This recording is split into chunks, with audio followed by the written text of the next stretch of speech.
তেলে তেল তেলে জীবনটা গোলমেলে, আগে পিছে দিলে তেল খেয়ে। নেতারা চরণে তেলে, জনগণে খায় তেল, মতের অমিল হলে ফে। কেউ করে কারবারি, কেউ করে দরবারি, কেউ করে বাড়াবাড়ি, কেউ করে কারাকারি, তিল থেকে তাল হলে পে। মালিশেতে লাগে তেল, বকশিসে মারে তেল, সুপারিশে মারলে তেল, পটানোতে লাগে তেল, টেবিলের তলে তেল, প্রমোশন পাইতে তেল। তাও লাগে তেল তেলে, বোতল বাগায় ডোলে হরেক পদের তেল। আরে তেল দিয়া খটকা খাইতে খাইতে পটকা বাইজা গেছে 12টা। তাই খায় তেল সারা পরোটা, জোশ। তেল সারা পরোটা, আহা, তেল সারা পরোটা, দেন না। তেল সারা পরোটা, তেল সারা পরোটা, আহা, তেল সারা পরোটা, তেল সারা পরোটা, দেন না। তেল সারা পরোটা।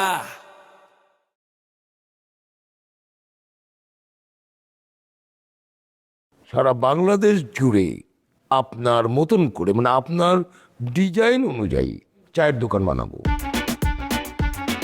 সেই চায়ের দোকান আপনি পরিচালনা করবেন, বলেন এখন। ঠিক আছে স্যার, সবকিছু ঠিক আছে, কিন্তু স্যার এই সারা বাংলাদেশ জুড়ে যে আমি মানে পরিচালনাটা করবো স্যার, আমার স্বামী ডিজেল সে কোথায় থাকবে? ডিজেল পেট্রোল পাম্পে থাকবে।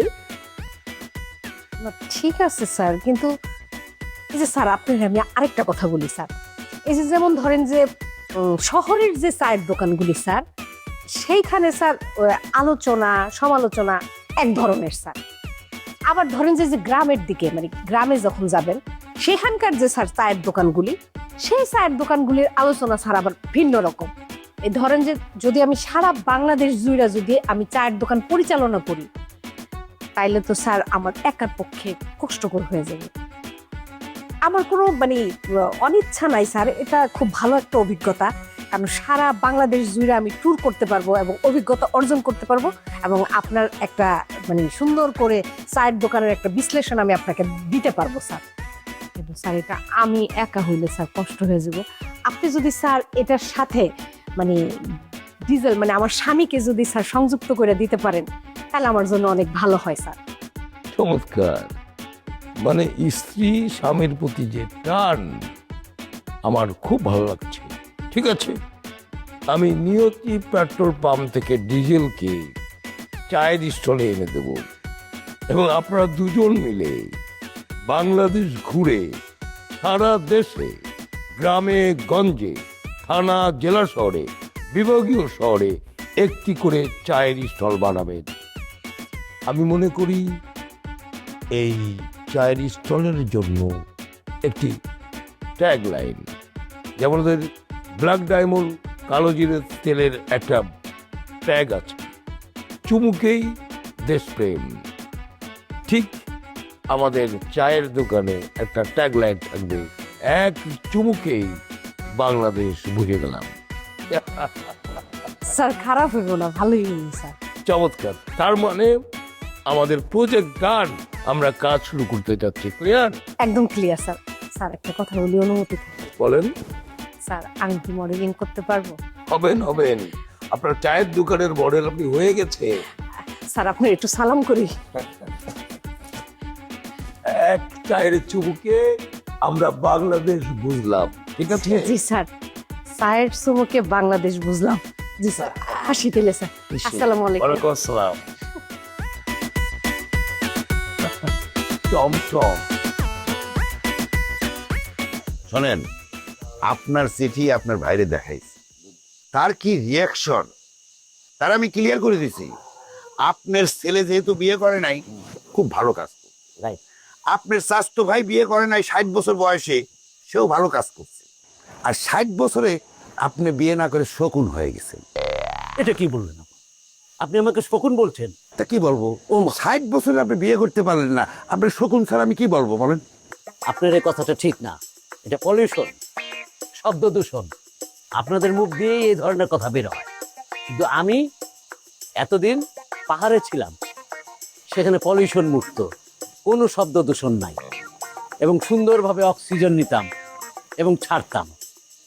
আমাদের মনও থাকতো ফ্রেশ এবং পবিত্র থাকতো। সেখানে আপনাদের মতন এত বাজে কথা আমরা কোনোদিনও মুখ খুলতে বলতাম না। সরি, হ্যাঁ আসলে এই শব্দ দূষণের কারণে আমার মুখ থেকে খারাপ কথা বাড়াই গেছে, আপনি মনে কিছু করেন না। আপনি এই 60 বছরে বিয়ে না করে এমন একটা ভালো কাজ করছেন না, আপনি একটা পাগলা। আপনি আসলে একটা পাগলা। অবশ্যই। এবং 60 বছরে বিয়ে না করে যে আমি পাগলা হয়েছি, ছাগল তো হই নাই। হ্যাঁ, যে বিয়ে করে সে হলো ছাগল, Right. যে বিয়ে না করে সে হলো পাগল। শুনেন, আপনি তো জানেন যে আমি এই 2 মিনিটের জন্য আর ইহজগতে থাকি না। আমি উঁচুতে উঠতে চাই, উঁচু, আরো উঁচু, আরো উঁচু, নিচেতে আর নামতে চাই না। পাগলা উঁচুতে ওঠ, ওঠ, কোনো ব্যাপার না। পাগলা হওয়ার তরে মাটির পিদিম নিভি নিভু করে, হে পাগলা হওয়ার তরে মাটির পিদিম নিভু নিভু করে। উপরে ওঠেন।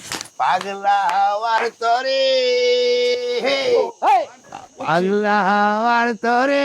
নামে আয় পাগল, না, নাম। আমি আর নামবো না। আরে নাম। আরো উঁচুতে উঠবো, উঠছি।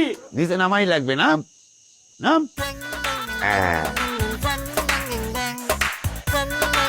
আমি নিচে নেমে গেছি এবং জগতে ফিরে আসছি।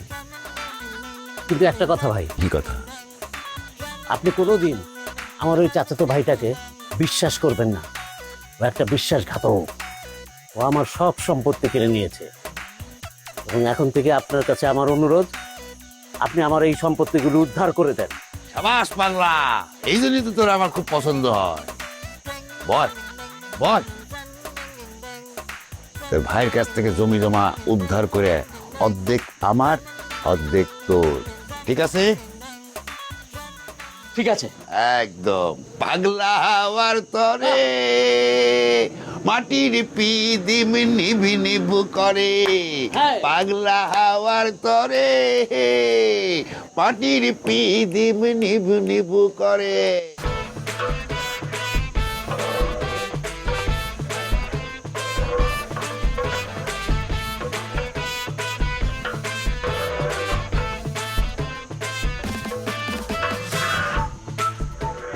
কিরে, তুই হাতে হাত দিচ্ছিস কিসের জন্য?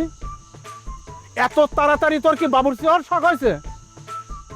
তোকে আমি কি কাম দিছি? তোকে দিছি পিস চলার জন্য, মরিচ কাটার জন্য, আদা ছেঁচার জন্য। পিস কাটেছিস ওইটুক, আর মরিচ কই? ওই কাটবো। কি তোর কি এগুলি কোনো মনোযোগ নেই নাকি?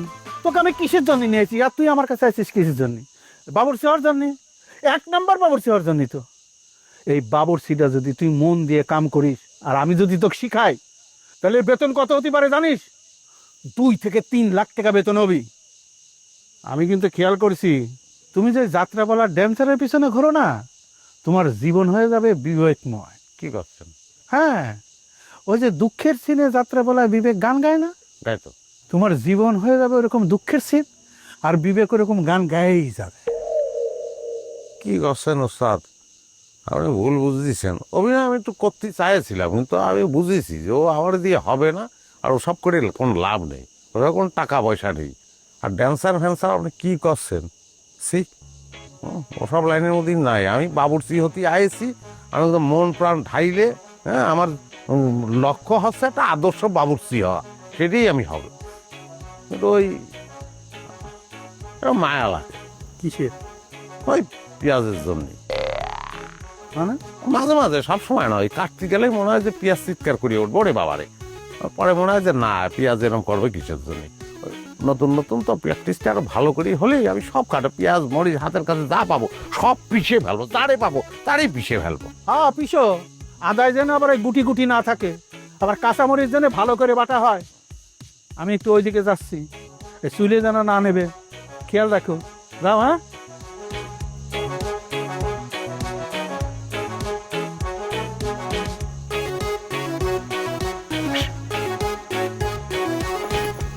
লা লা লা লা লা। না, আমি বুঝেছি তো ওই কালো মহিষের জন্য তুমি আসতে পারো নি। আর কি কত পেশাল ফেদা পেশাল পাড়ে কিরাম যে লাগে। শোনো, নায়ক নায়িকার খাবার তো চলে গেছে আগেই। হ্যাঁ, আর নানান জানা এসে খাবার নিয়ে কত কাড়াকাড়ি। এর মধ্যে প্রিন্সেস তাপসী আবার কি করে জানো, সে গিলে খাবে, সে কলজে খাবে, আমাকে গিলে কলতেও দেওয়া যাবে না। সকাল সেটাই, গিলে কলতে কার জন্যই রাখতে হবে সেটা তো আমি জানি।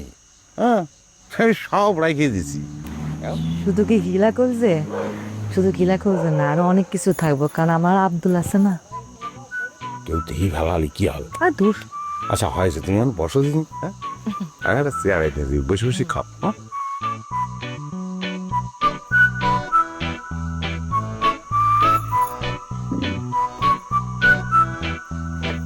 দেখছো এই যে বলছে গিলে খাও। আমি খাইছি। থাঙ্ক।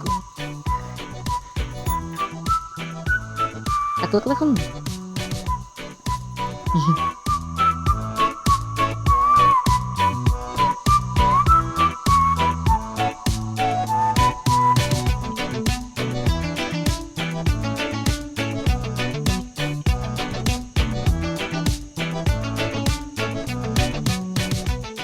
আচ্ছা, রাইতে খাইতে হইলে তো রানতে হবে না? তা সে রানতেছে, তারে রানতে দাও। তোমার যেটা জিজ্ঞেস সেইটা কও। তোমার নাতির এখন চিকিৎসা কেমন চলতেছে সেইটা আমার একটু বলো। সেটা ধরো, এই যে বাজারের দোকান মালিক সমিতি আছে না, হ্যাঁ।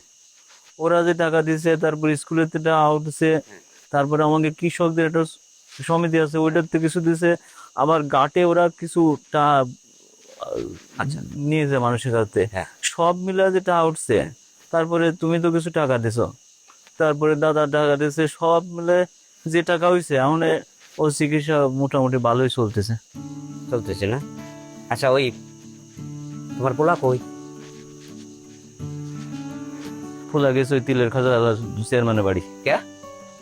কে আর চেনে গেছে, ও গেলি নাকি 10 লাখ টাকা দিয়ে দেবে, তার মধ্যে 7 লাখ তো আমার দেবে, আর 3 লাখ?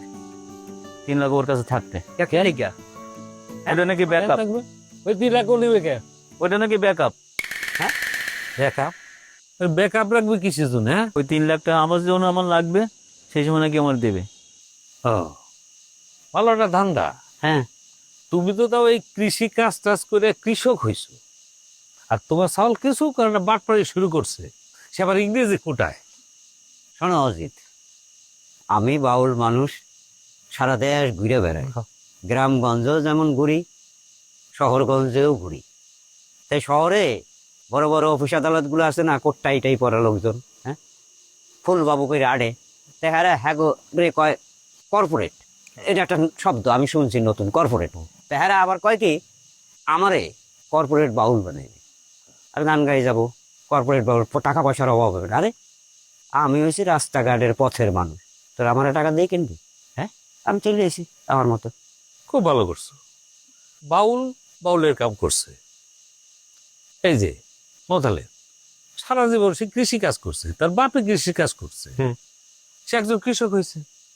আবার এই দেখো, আমার 14 গোষ্ঠী ঘোল বানাইছে, আমি ঘোল বেশি।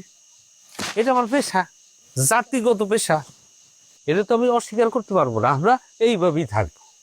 আমি বাউল মানুষ, ধরো গান যদি না গাই আমি বাইসে থাক পারবো না। তুমি যদি গোলের হিসাব টানাটানি না করো, তোমার শরীরে বাদ ধরে যাবে না? হ্যাঁ, হ্যাঁ, হ্যাঁ। এইবার কাম কাজ না করলে এটা তো বিষ নেবার 2 দিন পর। এসব বাদ দেই, গান গাই, গান শুনি। তা দাদা, কি? আমি একটা জিনিস কিন্তু বুঝেছি, এই যে মনে করো যে অজিতদা ঘোষ মানুষ, তুমি বাউল, আমি কৃষিকাজ করি, তো দেশের যতই পরিবর্তন হোক না কেন আমাকে কিন্তু কোনো পরিবর্তন নেই, আমার জিরাম এইরকমই থাকতে হবে সারা জীবন। এটা আমাকে পেশা, আমরা তো এরকমই থাকতে চাই, আমরা তো কর্পোরেট হতে চাই না। ওরে বাবারে, এতক্ষণ ধরে তো আমি তো তাই করলাম, হারা রাত রামায়ণ পড়ে কইতেছো সীতাকার বা। তুমি গান আরে আমি গান গাই, গান শুনি, একই কথা তো কইছি না? ওরে ঘরেতে নাই দানা পানি, হ্যাঁ, কেমনে দিন কাটে, আরে পাগলি সিগলি হইয়া ফিরি তোমার ঘাটে ঘাটে। ওরে বন্ধুর পন্থ চাইয়া শুধু চোখের জল ফেলায়, এসব কথা কইরে নদী, ও নদী তুই আমার ভাই রে, কইও আমার প্রাণ বন্ধু আর হ্যাঁ।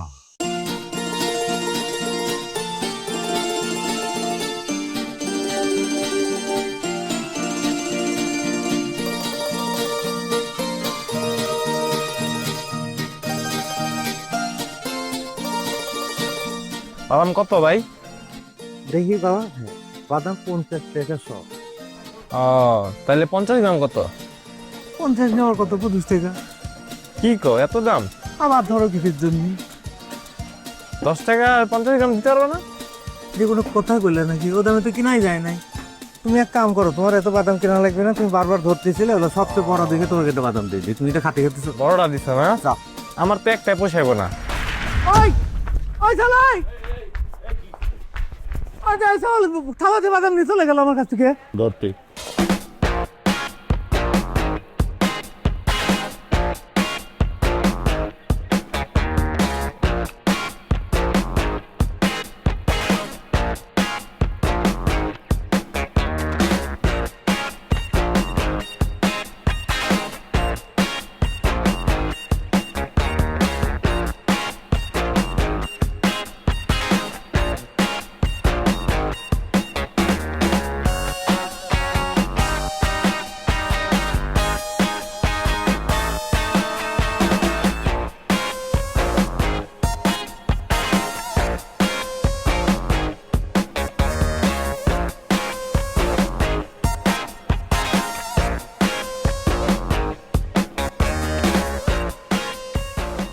এই যে ধরে নিছি। এ চলে, তুমি ওরা ছাপা মেলে চলে গেলে কে বাদাম? আমি আপনার গ্রাম 10 টাকা 50 গ্রাম দিতে, আপনি দিলেন না কে? এ চলে 10 টাকার 50 গ্রাম দেওয়া যায়, তুমি তাহলে 10 টাকা আছে 10 টাকার নিতে, তাই বলে ছাপা মেরে নিয়ে যায় নাকি? তুমি লেখাপড়া করো না, 22 টাকা। ও বোঝে নাই। শোনো, তোমার কাছে যেটুক থাকবে সেইটুক দিয়ে কিনবে। আর একজনের জিনিস ওরম করে জোর করে নিয়ে যাওয়ার ওটা চুরি হয় না, না রাজানি হয়, তত তোমার লেখাপড়া করতে চাও, এটা বোঝো না? আমার খাইতে মন চাইছে। তো খাতে মন চাইলে মানুষের জিনিস জোর করে নেওয়া লাগবে নাকি? কি ফালতু রে এটা, এগুলো করা লাগে না বাবা, যাও ছাড়ি দে ফালতু চাল বল, লেখাপড়া করে শিখে এটা শিখতে চাও। চোর কোথায়? এ তুই কিন্তু সেই দৌড় মারিছিস, আমি তো মনে কিছু ধরবেরই পারবো না। তুই কিন্তু আবার ওই স্পোর্টসের জায়গা, তোর এখনো সময় আছে। এত জোরে দৌড় মারিস তুই, কালাকার কাছে ওই প্র্যাকটিসগুলো এখন ছোটবেলাতে যেটা করেছিলি এখনো করলে কিন্তু তুই হয়ে যা তুই একজন স্পোর্টসম্যান। এটা তো চাচাক জিজ্ঞেস কর। এ বাদাম, এই বাদাম লাগবে, বাদাম। ওই বাদাম বাদাম।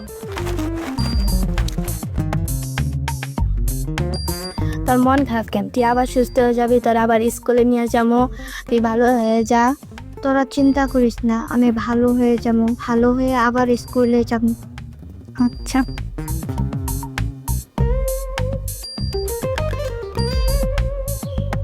চাকরির কারণে কত জনের সামনে পাশে পাশে বসতে হয়, কথা বলতে হয়।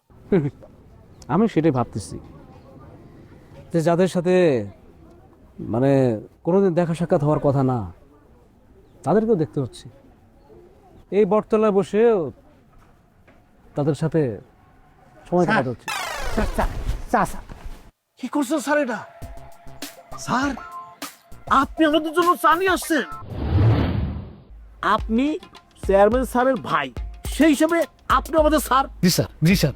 বিভিন্ন প্রতিযোগিতায় তুই যখন ফার্স্ট যাবো, পত্রপত্রিকায় যখন তোর নাম আসবে, আমার বুক ভরে যাবে অহংকারে, বুঝছিস? জাকিরের কাছ থেকে যা শুনলাম বিস্তারিত, তাতে তার মুখ বুঝে বসে থাকা যায় না। আর কি শুনলি সেটা বলবি তো। সব বোনাস হয়ে গেছে। এই একে কি চাই? কি চাই? স্যার স্যার বলেন না স্যার, ওই যে বলেন স্যার। তেল দিয়া খটকা খাইতে খাইতে পটকা বাইজা গেছে 12টা। তাই খাই তেল সারা পরোটা, তেল সারা পরোটা, তেল সারা পরোটা, তেল সারা পরোটা, তেল সারা পরোটা।